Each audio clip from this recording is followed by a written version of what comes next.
привет! С вами я, Эвелин, и сегодня мы с вами будем говорить, что такое лайв, синхрон и все о том, что я обещала вам.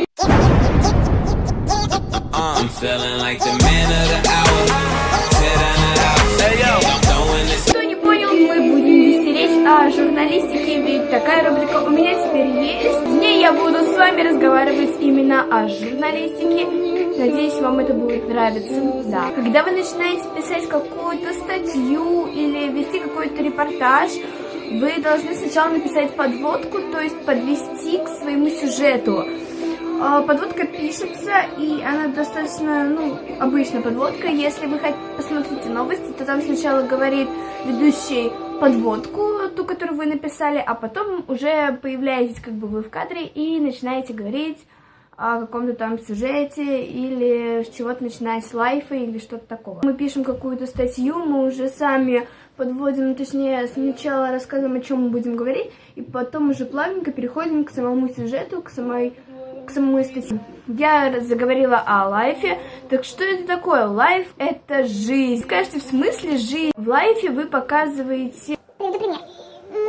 Мы приехали на съемку, и к нам прорвало трубу. Мы должны с вами снять какой-то красивый и хороший сюжет.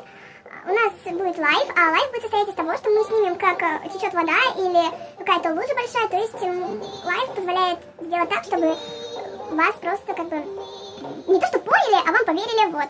Так что вот. Что такое стендап? Вы, наверное, очень часто слышите стендапы. Так вот, стендап — это когда автор сюжета, то есть, например, вы корреспондент, да, и вы появляетесь в кадре и начинаете что-то рассказывать, делать какой-то стендап.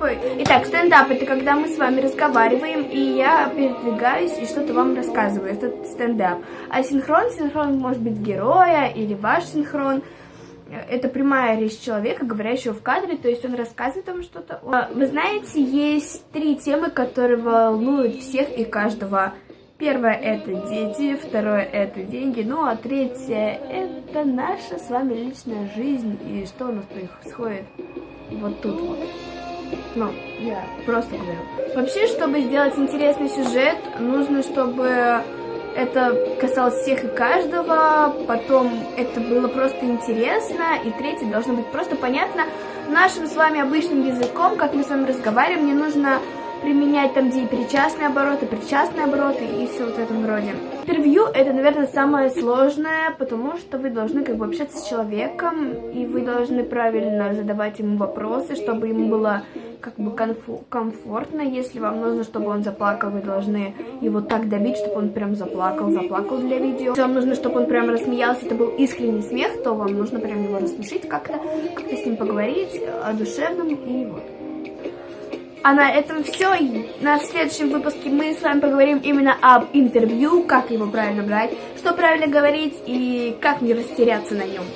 И всем пока, с вами была я, Эвелин. Подписывайтесь на мой канал, ставьте пальчики вверх. И пока.